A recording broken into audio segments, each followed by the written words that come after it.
Hi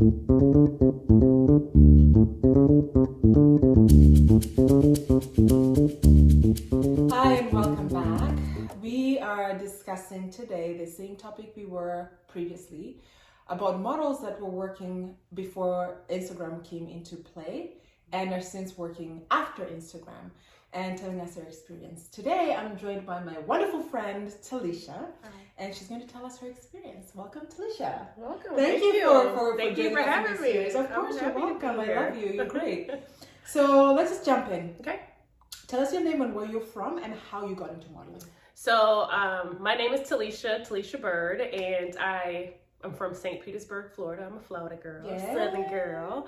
I originally got into modeling. My mom had me doing beauty pageants and everything as a kid. Wow. And about 12, 13, I went to a model search. Every agency there wanted me. Of course, Elite was the most popular one at the time, and it still is a big name. So I signed with Elite, and that's what I would do in the summertime. I would go to New York and Miami and do, my summers there. My mom had her own insurance agency, so she was able to take off and she would travel. Was she a stage mom, you would say? My mom is I guess stage moms are like overbearing and totally, but my mom's not like that. She definitely was there to guide me, and she always let me take the lead and always let me do it if I wanted to do it. But she was there to make sure everything was safe and and it ran smoothly. But she wasn't like over. She's not. Even though I was in beauty pageant, she wasn't like a toddlers and tiara mom. Oh, good. Oh my God, that's so she wasn't like that. But my mom's my best friend. Oh, I love that. I love that. Yeah. So during your modeling, where are the places that you've traveled to, and which one was your favorite? Okay. Well, I was always in the States, so all of the LA, New York, Miami, a little bit of Texas.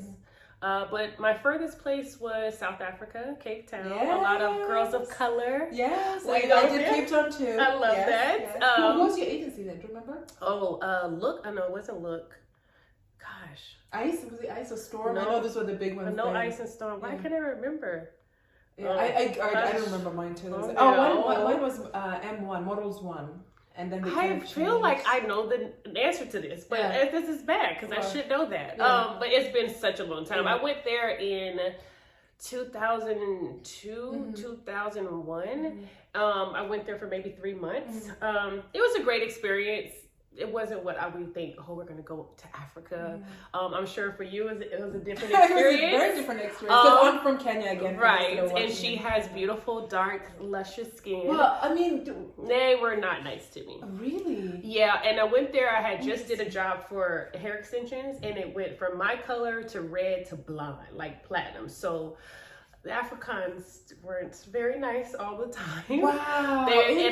We call ourselves, we're from Florida, so we say African American. They're like, you're not African anything. So you're a color girl from America. And I was just like, it was just a different experience. It's beautiful. Wow. Culture, I love it. And it was great modeling for editorials and stuff, but it was a good way to build your book, I suppose. My favorite place traveling was for work, and I would say to Jamaica. Oh, good. And that was a great experience because it was like a dope editorial. And it was fun. So, but I also sing. So I've been to Germany and other places for that stuff, and it kind of got some modeling in there, but for the most part. Talesha is a fantastic singer. She's being modest. I do a lot of stuff, so I'm like, what do you call it?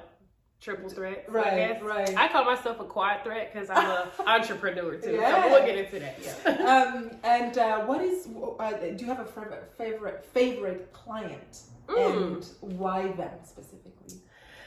Well, I guess. Honestly, I've been doing this so long that I do have a couple of favorite clients, especially with runway. Because once you get into a runway world, you see the same people all the time, right? So I would say Macy's is a great client that I've had. The big Macy's shows we were doing San Francisco and Minneapolis and all that. We were traveling to do this big show with artists performing Beyonce and Jason Derulo and those kind of things.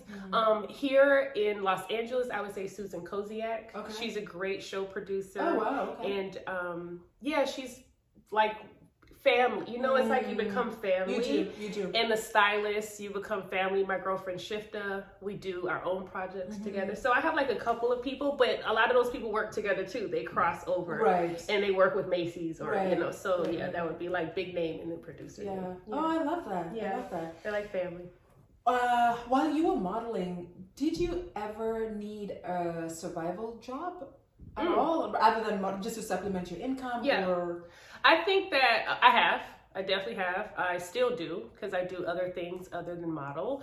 I'm always on the grind. Okay. Any successful person, especially millionaires, usually have 7 streams of income. So I don't think in the box that way. But yes, I have. And as I got older, responsibilities change, and towards the end of my 20s, and I wasn't maybe traveling for the seasons like New York Fashion Week, you know, all the seasons. I definitely had jobs on the side. Yeah, okay. When responsibilities, you want to keep driving that BMW, girl. Right. You got to get a little side job. So yeah, that's amazing. What is the biggest assumption about you? Well, as a model. Yes, as a model. As a model, especially at my age, I definitely have a hard time telling people that I model because people assume that we're dumb or airhead or flighty. Can you say that for the people in the back? And you're like, wait, hold on. Just because I take pictures for a living, I think a lot of people don't take that career seriously. Yeah. It's a stereotype, isn't it? Yeah, it is. It's a stereotype where if you're a model, you're automatically ditzy. You're ditzy. And also they go with the whole, you know that Ben Stiller movie, The Zoolander? No, I think it kind of perpetuated that. Yeah. In a way, it was like, it has to be how they are. Yeah, they're all done with like pouring kerosene on themselves and then lighting a cigarette. Yeah, basically. It's not anything like that. Yeah. You're not that. Well, I know a lot of girls in the industry, and these girls are dope. They are businesswomen. They are mothers. They are dope women, and the women that I've worked with over the years and seen, some people get out of it and some people are doing it, and their craft is their craft. We don't talk about craft, right. So, you know, right. So all right, so let's talk about the Instagram and the fashion industry. So with the rise of IG models, Instagram models, has anything been expected of you that wasn't expected of you pre-Instagram? Yes. I think one for one the rates have changed because of Instagram. Right. So you expected to accept lower rates? Lower rates. Okay. Because there are girls who will do it for free. I mean, they'll do it for clothes, right? For the picture. Right. For the picture, for the clothes, for the popularity of it. And I would say rate is the biggest thing, and then exchange for clothes. I don't want clothes, don't pay my bills. Right. So I'd rather have a discount and then you pay me. Right. But yeah, it's clothes. You know, I remember refusing a show when I was in New York modeling because the designer, and his clothes were not the clothes that you could even wear to a party or anything. They were like statement pieces that you would wear at not Halloween but you know, like a big gala show or something like that. I'm like, you know, I live in New York. It's expensive. Can you like help me pay? Yes. So I turned it down. Yeah. So I can see that. So so that's one of the expectations. Yeah. Lower rate. Exchange for clothes and lower rate for sure. When did you realize that Instagram modeling is starting to take over? Well, I don't say it's going to take over. I think it's a fad, just like with a lot of things in life culturally. I do think it's going to be here. I think it's going to change and adjust. I'm in tech, not in tech, but I love technology, and I usually have all the latest gadgets and stuff. So I knew about Instagram, and I always talk to agents and even my friends about like agencies need to get ahead of this like Instagram thing, right? And like right now, I think they're talking about doing subscriptions, kind of like that other site, OnlyFans. And so you can subscribe to people's pages for their content, which I think is a great idea. But if the agency had done something like that, we wouldn't be on the other side of every girl can put model in their bio and now everybody's a model. Like everybody's a model. And I don't want to hate on those girls because there's a lot of great talent. Comedians and people who are acting now that did it from Instagram. I think it's a great platform to showcase that. But I saw the the downfall kind of happening, especially when you say there's like an open access to, you know, you can just get it for free. I'll send this girl some toothpaste and she's going to send me great pictures for free, you know, brushing her teeth, you know. So, I mean, I get it. But when was your realization like, wow, this is actually a thing now? I guess about 4 to 5 years ago. And I remember one of my agencies doing a seminar on, you know, social media and how to post and why it was important. And they were trying to have the clients send their actors and models product for the rates where you would get paid for it, and they would post on their social media. But that was already about 3 years after people were getting the influencer thing was popping, and so it was kind of like 2 steps behind. They're like, I can give this girl $100 or give her free product, and she's going to give us the following, right? It's free press. This is what a lot of people don't know. It's free press. When's the last time you've seen a commercial? You don't. You look at Instagram. So. Right. Yeah. Oh my gosh.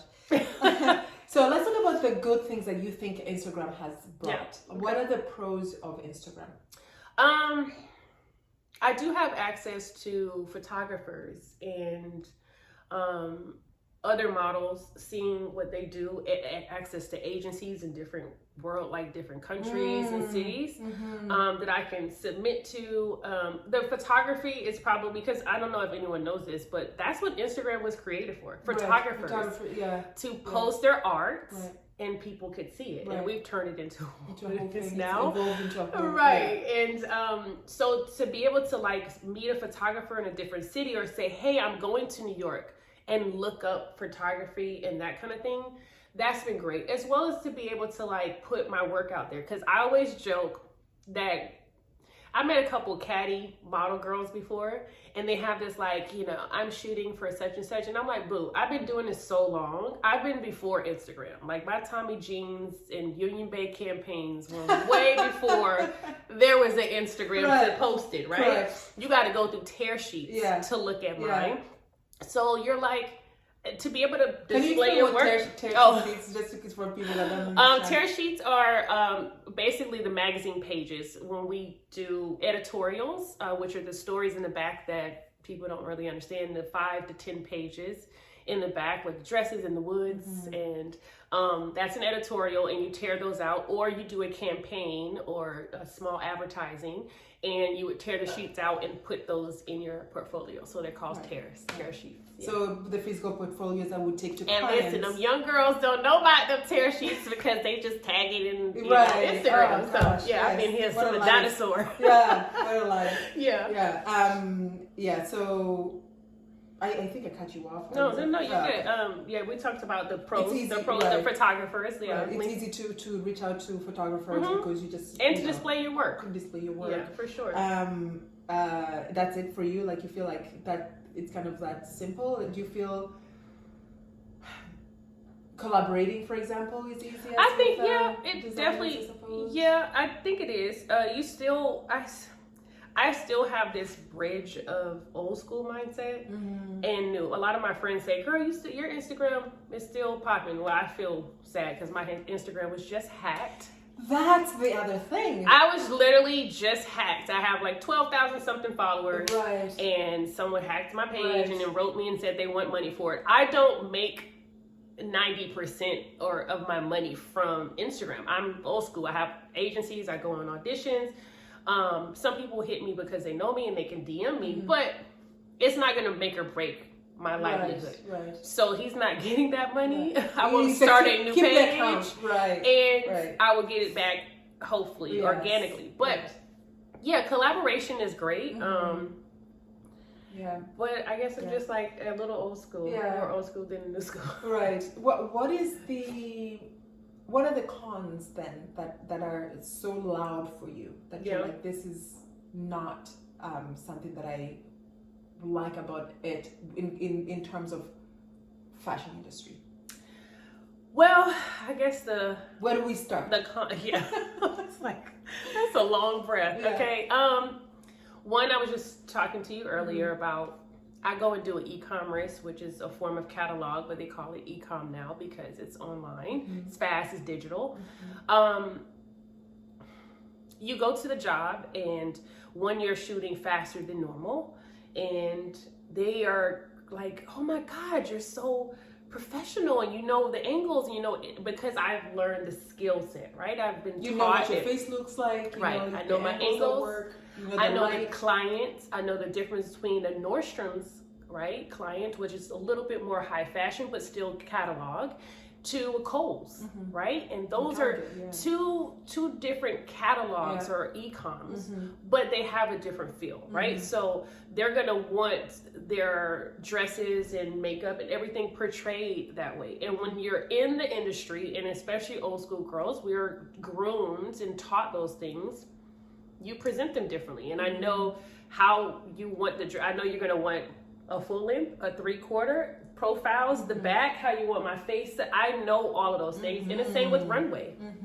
I know my Macy's show, I could be a little bit more flirty and fun to a Neiman's show or Roberta Cavalli or whoever I'm doing it, that is more straight and, you know, the walk a little slower. All those things are part of the craft.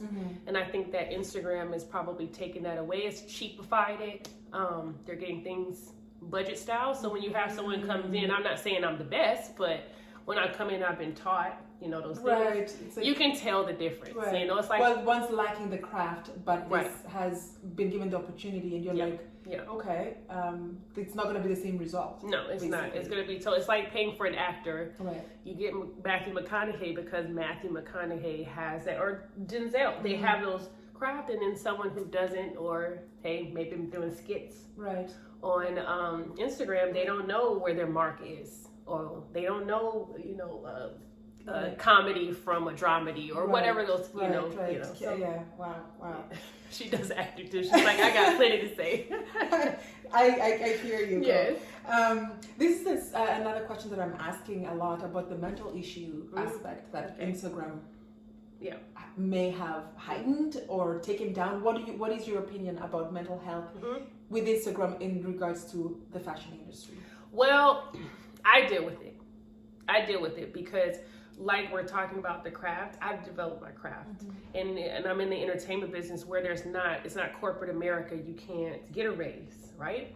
So it's hard for me to see people who are doing something. You're like, wait, I could be, you know, and because I don't have 100,000 followers, it messes with me sometimes. It like bothers me, right? It irritates me. But I can also see it with young girls trying to get into the industry, portraying their body a certain way, adjusting the pictures. They've been talking about that in fashion, even with the magazines, right? But now it's on your fingertips. It's like you can do it, and you can make your waist skinny and give yourself a curve and airbrush stuff out, change your eye color.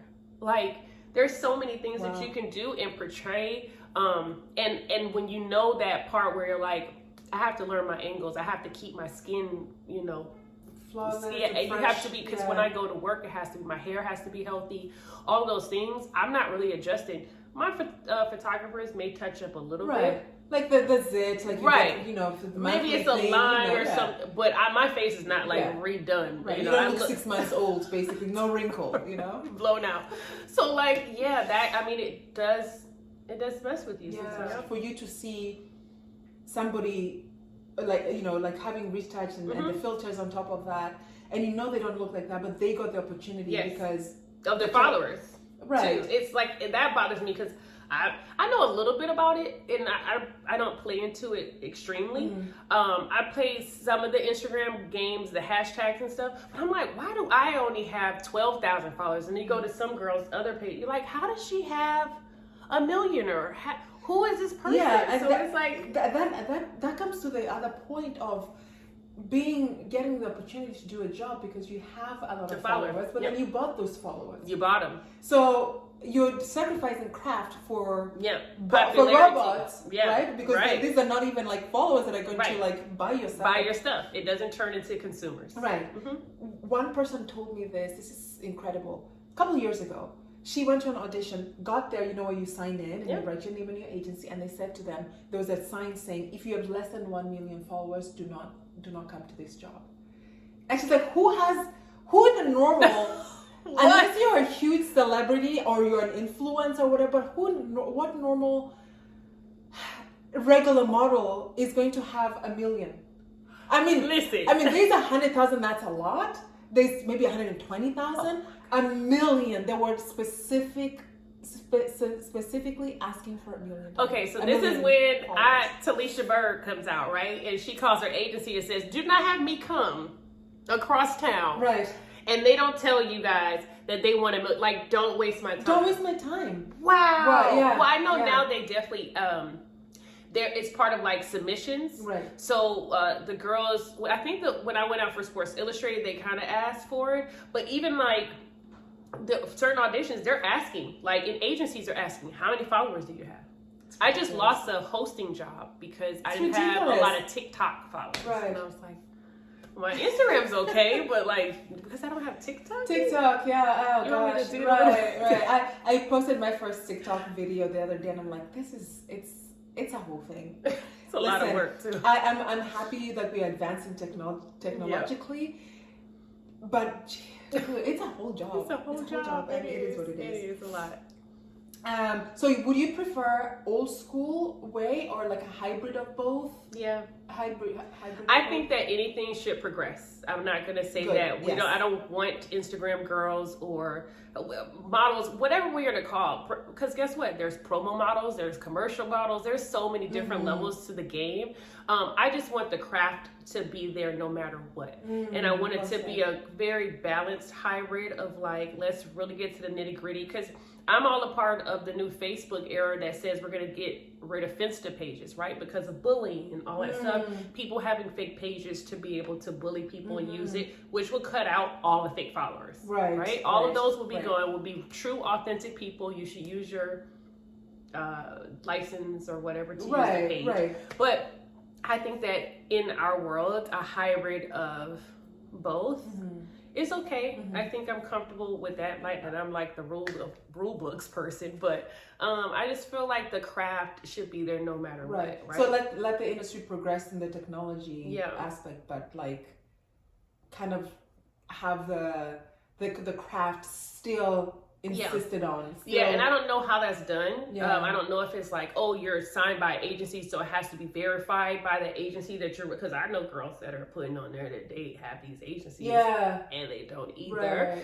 Right. So I don't know how that, it's like LinkedIn or something, right? Where you're signed to a real estate agency and it's verified. I don't know how that works, but I feel like that it will. Right. But it's going to be a slow. So, do you think that you still need an agent? I prefer it. Yeah. I prefer it because they filter. I'm definitely at the age where I don't like need them all the time because I know how to like screen a photographer. But what about jobs? Like sometimes they're turning down jobs. Well, yeah, but that's what I was going to say. For big jobs, there's certain agencies who have relationships with agencies, and that's the only agency they use. So that's great. But sometimes I'm hearing girls complain that they're turning down those small. Oh, that's not worth our time. But it's like, I need the money. Ask me first. Right, I need the money. Don't tell me before that I don't need the money because it's small to you. Right. And so I think that, but I think a lot of that's communication too, because I have a certain temperament compared to other girls. So even my agency say, I know you don't do music videos, but this one sounds like something you might want to do because it's classy or whatever, or this artist you might like. And sometimes one of them is what I did. I did a John Legend's Tonight video. They came to me because they knew I don't do music videos. But that one I did because it was John Legend and it was cool. Right. And I was a lead and I was the only girl. So but I think that it has a certain je ne sais quoi to it when you have an agent. There's a certain protection, I suppose. It is. Like they screen things out. Like it screens out the bad, and this is what Instagram doesn't do. We're all in there together, and that's why even now with Instagram, it's like, oh, you're a model. Oh, okay, right. I've dated, and been in a relationship. My ex, when he first met me, he was like, oh, okay, you're a model, right? then we were dating, and then he, you know, when you're dating, you're going to work and you're doing auditions, and he's seeing the jobs you're doing and what's coming out. He's like, oh, so you're like a model. Yeah. So you're a model. So you're like a model. And I'm like, well, what did you think before? Yeah. And he was like, oh, you know, I just thought she was like an Instagram girl. Everybody models. Right. And I'm like, see, that's when you start to be like, sweetie, don't make me pull out my Tupperware with my tears and show you the magazines of what I've been doing. So yeah, you're a model. If you were to start modeling today, what would you do differently? Or what would you add into the mix? Would you definitely have Instagram? Yeah. Okay. That's part of like the little stress that I have. I don't care enough about it for me to pay for it.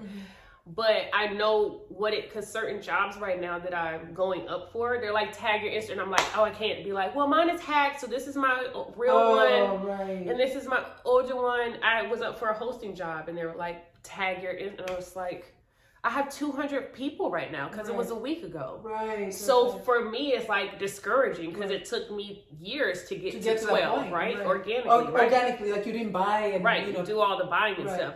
And also, I'm a business owner. I have an online boutique, and I use the 10,000 followers to tag links. So it has these rights to these benefits of people, the amount of people who see your ads and whatever. And I would definitely invest in it more. Okay. Which I still try. I may not like be obsessive about it, but I definitely try to invest in my Instagram and the social. Would you if you were to start modeling now, would you attempt to maybe go to a larger market than or a different market compared to I've done it. Yeah, I've done it before. I just, like I said, I'm at the age where I cried when I got a drawer, like a physical drawer. After traveling for 10 years, That's because I lived in New York and then I sang, so I would go to Germany and in Africa, and we would have these jobs. And when, models apartments and doing that whole thing. And when I got my own place and got a drawer, so California for me was like the best of both worlds. I can do commercials, I can do catalog, I can do print, I can do runway, and not have to like follow the seasons. I have agencies in different cities, right? A lot of them, they only hit you when it's like a big job where they send it to you, but I can still travel and do it. I'm burnt out. I like traveling. I loved it. I do too. But it's exhausting. You're right. You're there for like 2 months or so, and when you're starting to get used to it, it's time to go somewhere else. And exactly. Then, you go there to audition and you start doing the work, and then it's time to follow to the next season. And you've never had your roots in the ground. Right. So you get to an age where you're like, you want to have a family, or you want to have like those things happen, and you're like, I can't be like chasing the season. Right. Leave that to the youngins. Let them do that. Whew, my feet are tired. Do you have any regrets? In terms not in your life, but like in terms of the modeling. industry. Okay, this one's funny. I regret not letting them believe whatever they wanted to believe about me. I'm not a liar. That's one that people are like, oh, you're so odd. About my age. I don't lie about my age. And when I was starting, it was an exotic thing, right? Especially with women of color, we come in seasons, right? The style, right, is this dark and African girls right now, which is beautiful. And I'm nixed out for bigger campaigns and stuff like that. But when they ask me, they're like, oh, you look like you're like Brazilian. And I should have said, yes. Well, when you tell them, no, I'm not. Yeah, I'd be like, oh, I'm just a girl from Florida. But that took the exoticness away from it. Right. And so looking back, I'm like, it's all make-believe. I should have been like... Should be okay, fine. Just, I'll do the job. Yeah. Wow. Yeah. Wow. That's actually funny. Wow. Yeah, I wish I would have just went along with playing the role. Let them do. Like, girl, I am. Yeah, half this, half that, all of that. Yeah. But then I feel like, if you lied, like, you just got to get through the job. Yeah. But usually I keep clients. That's why you're a good worker. Like, I watch you walk the runway, and it's like, wow. But even with like e-com and stuff, I keep clients for 5, 10. Like I do it every twice a season, and then you can't keep it up that long. Yeah. So I just rather be honest. Now, if I do paperwork and they ask how old you are, but if they don't meet me, I'm going to put the age bracket that they want. Well, it is illegal to ask you exact age, I feel like. Yes. You have to ask your age range. But girl, a lot of stuff is illegal in the modeling world. We could have a whole conversation about that. That is true. So, what are you up to now? Do you want to tell us what you're... I still model. I have a fashion show on Saturday. I just shot e-commerce the other day, and the week before. Like, I, still go out for my auditions for commercials and stuff. I have my own online store. It's called awe.style, AWE.style. I started that. Clothes. Yeah, I'm really proud of that, baby, because it's still fashion is something I'm passionate about. And it's great to be on this side, to be a boss girl. I get to model still, but I'm portraying myself and the women around me the way that I would like for them to be portrayed. I try to break fashion and age barriers, right? Because of my age group doesn't mean I have to dress the way you think that I should dress at my age, and still be classy and sexy at the same time. So that's been fun. And as I said, I do other stuff. So I act and I model. I'm not really singing as much, but I can still sing. My agency will call me and say, can you do this or do that? And it's usually tied in to each other. But yeah, and I also have my real estate license. I'm also a real estate agent. So, yeah. I haven't been focused because I've been doing on my store. But yeah, I love real estate. I'm going to get into house flipping. So good, okay. Yeah, so I do a bunch of stuff. And how can people find you? You can find me, we were just talking about this. So my Instagram page is at Talesha Byrd. So TALESHABYRD. But right now it's Talesha Byrd _. So if you want to give me some more followers, you can follow me on there. Or my Instagram page is awe.style at awe.style. Yeah. This hacking, it's crazy. It's wiping people out. Like they have to start from fresh. And they literally wrote me on WhatsApp. Like, I took your Instagram page. You can pay me to get it back. Wait, they wrote you on WhatsApp? Yeah, because what happens is they go in and they change your email and your phone number is in there too. Right? And they changed both. So they changed, because I didn't do everybody do 2 steps authentication because that would have stopped it. So he went in, changed my email, and then when I went in to get the text code, he changed that too. So he went and used my phone number and WhatsApped me and was like, hey, he screenshot it. I'm the one who stole your Instagram or hacked your Instagram. If you like it back, you can pay me. How much was he asking for? He didn't give me an amount. I just ignored it. A lot of people around me were like, just ignore it. And because if you respond with a hacker or someone who's bribing you for something, when you give them the leverage to, communication, then they can use it against you. And the other thing that I've heard a lot since I'm in this new hacking world, women who are using Instagram for other extracurriculars, this is part of their thing. They like to blackmail girls. You can't do that with me because I don't have any crazy whatever, but I've heard some horror stories about, I see who you're talking to, but you have a boyfriend. I'm going to tell your boyfriend, and I see your naked pictures. I'm going to post them if you don't pay me. So a lot of girls are they feel pressured to do that as well. So keep your Instagram clean, girls, or guys too. So I'm sure you have it too. But yeah, it's a whole new. Wow, it's incredible. So like in modeling, then this would be something that your account can get hacked.